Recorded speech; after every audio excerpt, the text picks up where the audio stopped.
Tu voudrais faire des vidéos YouTube, histoire de booster la visibilité de ton entreprise, attirer à toi des nouveaux clients, mais sans montrer ta tête? C'est possible. Et dans cette vidéo, je vais te montrer 9 façons de le faire et ce qui est le plus adapté à toi selon ton activité. Moi, c'est Caroline de La Chouette qui filme. J'accompagne les entrepreneurs comme toi à dépasser leur blocage pour qu'ils puissent eux aussi mettre la puissance de la vidéo au service de leur bise.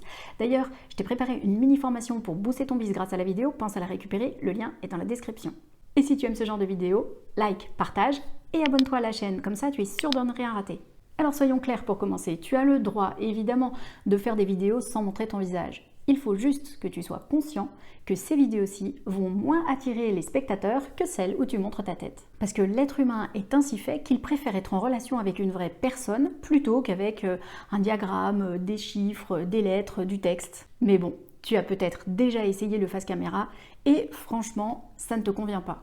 Peut-être parce que tu parles de sujets trop techniques et que du coup tu as besoin de pouvoir montrer des images, des diagrammes, des chiffres, des graphes qui viennent appuyer ce que tu dis. Ou peut-être parce que tes vidéos sont beaucoup trop longues et que tu n'as pas de prompteur. Du coup la technique de se filmer phrase par phrase rend le processus beaucoup trop long, beaucoup trop compliqué à mettre en œuvre et que du coup tu n'arrives pas à tenir la régularité de la production d'une vidéo par semaine par exemple. Ou peut-être parce que tes vidéos sont beaucoup plus intéressantes si tu montres quelque chose plutôt que toi en train de parler. Ou encore peut-être que tu as déjà essayé, mais qu'à partir du moment où il y a la caméra, tu perds tous tes moyens, tu n'arrives plus à aligner 3 mots, alors que quand tu t'enregistres simplement en voix off, c'est hyper fluide. Voici donc 9 solutions pour faire des vidéos sans montrer sa tête. La première consiste à utiliser un logiciel de dessin animé de type Doodly, Videoscribe, RenderForest, il y en a d'autres comme ça. La chaîne Prendre sa vie en main a largement démontré que c'était un système qui pouvait très bien fonctionner, y compris dans un domaine comme le sien, du développement personnel qui est déjà bien saturé de vidéos. Si tu veux te lancer dans ce genre de vidéo, le principe est simple. Tu prépares ce que tu vas dire et dans la banque de données d'images préenregistrées, tu choisis celles qui correspondent à ce que tu es en train de dire. Tu peux ajuster la durée des animations, leur couleur, leur position, leur taille. Quand ça te convient, tu n'as plus qu'à enregistrer ta voix en off sur la vidéo qui défile et voilà! La deuxième solution consiste à créer une présentation PowerPoint. L'inconvénient des logiciels dont je t'ai parlé juste avant, c'est que tu es limité à ce que contient leur banque de données, leur banque d'images. Donc ça ne te conviendra pas forcément si toi tu as besoin d'illustrations qui sont bien spécifiques à ton métier et que tu ne pourras pas trouver dans leur banque d'images. Je pense notamment à une abonnée de la chaîne qui fait des vidéos à partir de diagrammes astrologiques qu'elle construit tous les 15 jours en fonction de la lune. Elle ne peut pas trouver ce diagramme astrologique dans une banque d'images. Je pense aussi à une conseillère en images qui aurait besoin de pouvoir s'appuyer sur des photos de mannequins prises dans des catalogues de mode pour pouvoir illustrer ce qu'elle dit. Du coup, le plus simple dans ce cas-là, c'est de créer un PowerPoint, d'enregistrer ta voix off et puis de recaler la durée des images du PowerPoint en fonction de ce que tu dis. Utiliser des banques d'images et de vidéos. Les banques d'images et de vidéos en ligne, dont une bonne partie sont directement accessibles gratuitement et sans libre de droit, peut s'avérer être aussi un excellent moyen de créer des vidéos en ligne sans jamais avoir à montrer ta tête. Bien sûr, je te conseillerais toujours de montrer ta tête au moins un petit peu et d'alterner avec ces images que tu vas trouver en ligne, mais si vraiment tu ne veux pas du tout montrer ton visage, c'est possible.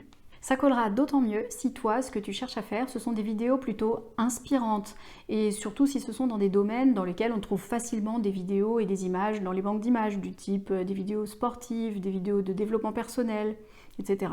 Parce que du coup, tes images vont aider tes spectateurs à se projeter là où tu veux les emmener avec ce que tu dis. Et ça peut être très intéressant si tu racontes une histoire, du moment que tu trouves les images qui collent avec l'histoire que tu racontes.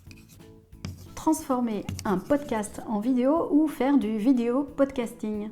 Peut-être que tu as déjà investi une plateforme de podcast avec succès, que tu as déjà du public sur cette plateforme. Et peut-être que tu souhaites dupliquer ce contenu pour atteindre plus de monde en passant sur YouTube.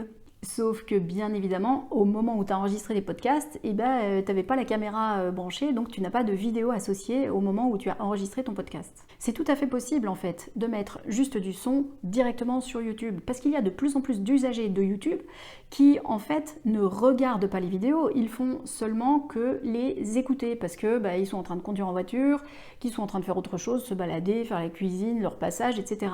Le plus simple consiste donc à ajouter une image de Canva, par exemple ta miniature, qui va simplement rester d'un bout à l'autre de la vidéo. Mais tu peux aussi créer un audiogramme, tu sais là, cette petite bande sonore qui s'agite pendant que tu parles, tout simplement avec le site qui s'appelle getaudiogram.com et qui permet d'animer un petit peu le côté visuel de ta vidéo tout en donnant le message très clair à tes spectateurs qu'il ne s'agit que d'un podcast et qu'ils peuvent simplement écouter la vidéo sans la regarder. Bien sûr, cette solution fonctionne aussi si tu n'as pas déjà créé de podcast, mais que c'est juste impossible pour toi de te filmer face caméra, parce que tu ne veux pas montrer ton visage ou pour toutes les autres raisons qu'on a vues auparavant. Dans ce cas-là, ce que je t'invite à faire, c'est à utiliser l'audio que tu auras enregistré pour ta vidéo podcast pour pouvoir le mettre à la fois sur YouTube et sur une plateforme de podcast. Parce que comme ça, tu multiplies les publics potentiels qui vont regarder tes vidéos ou écouter tes podcasts en l'occurrence. La 5e façon de faire des vidéos sans montrer son visage, c'est de présenter des techniques. En effet, selon la thématique de tes vidéos, il peut s'avérer contre-productif de te filmer, toi, ton visage. Parce que ce qui est intéressant, c'est pas ton visage, c'est justement la technique que tu veux démontrer. Du coup, à la place, il vaut bien mieux te filmer, toi ou une autre personne, en train de faire l'action, et ensuite d'enregistrer ta voix en voix off qui explique ce qui est en train de se passer. Je pense notamment à l'une de mes clientes qui fait de l'éducation canine. Il est bien plus intéressant qu'elle fasse une vidéo où elle montre par exemple un comportement d'un chien qui n'est pas le comportement attendu, qu'elle montre ensuite des petits exercices qu'on peut faire avec le chien pour favoriser le comportement attendu, et puis une autre vidéo qui montre un chien qui a le comportement attendu dans la situation en particulier. C'est bien plus intéressant qu'elle filme ces morceaux d'activité qu'elle peut avoir avec le chien et qu'elle enregistre sa voix off par-dessous qui explique ce qu'elle fait. C'est bien plus intéressant ça, plutôt qu'on voit sa tête en train de démontrer. Alors là, le chien, quand il fait ceci et cela, c'est beaucoup moins clair pour la personne, pour le spectateur. Ça sera beaucoup moins intéressant. Pareil, si tu as une chaîne sur le yoga, c'est bien plus intéressant de te filmer ou de filmer quelqu'un en train de faire des postures de yoga avec ta voix off qui est en train d'expliquer ce que tu fais, plutôt que de montrer simplement ton visage. Idem si toi ton truc c'est plutôt l'artisanat et que tu fabriques des choses. D'ailleurs, si tu as la possibilité de faire des vidéos où tu montres une réalisation de A à Z, quitte à faire un petit peu des trucs en accéléré, c'est une super idée de vidéo car en général les gens restent scotchés d'un bout à l'autre de la vidéo juste pour avoir le résultat final. Une autre façon de réaliser des vidéos sans montrer son visage, c'est de faire des tutos.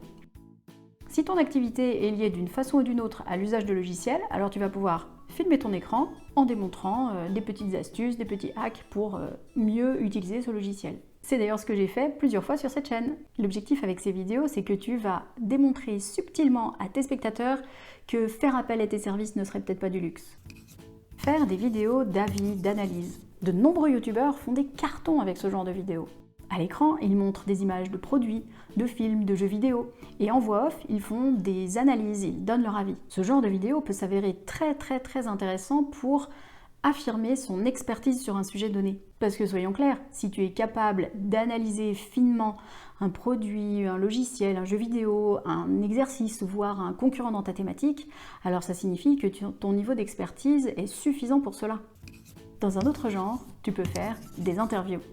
La plupart des intervieweurs cherchent à se mettre en lumière, eux-mêmes en montrant leur visage. Mais la chaîne Thinkerview fait la démonstration magistrale que c'est loin d'être obligatoire et qu'on peut au contraire extrêmement bien réussir sans jamais avoir le visage de l'intervieweur à l'écran. Après tout, mettre le focus sur l'invité, n'est-ce pas ça le propre d'une interview ? Voilà un moyen ingénieux de faire des vidéos intéressantes qui attirent du monde parce que l'interviewé a lui-même une certaine renommée, sans jamais avoir à montrer son visage face caméra. Enfin, une dernière possibilité consiste à tout simplement écrire le texte de ce que tu es en train de dire et puis de le faire défiler avec une animation simple pendant que tu le lis en voix off. Ce format peut convenir à toute vidéo qui n'a pas besoin de support visuel pour rester intéressante. Son avantage, c'est qu'elle pourra soit être simplement écoutée, soit simplement visionnée sans le son, soit regardée avec le son et l'image, ce qui en renforce le message. De nombreuses vidéos de vente sont réalisées ainsi et on peut même envisager de faire des vidéos de contenu avec ce format. En tout état de cause, te voilà avec 9 solutions pour faire des vidéos sans montrer ta tête, qui pourraient coller avec ton activité et qui, en plus, devraient faciliter ton passage à l'action si montrer ton visage face caméra, c'est un peu compliqué pour toi. Alors dis-moi en commentaire le format qui te conviendrait le mieux et pourquoi, ça m'intéresse. Et si t'as aimé la vidéo, lâche un pouce bleu, partage-la auprès d'entrepreneurs qui veulent bien faire des vidéos mais sans montrer leur visage et abonne-toi à la chaîne pour ne rien rater. À la semaine prochaine! Et je la refais. Passe crème. C'est ça que j'allais dire. Ou peut-être son site interne. Et on peut même envisager faire des vidéos prises et augmenter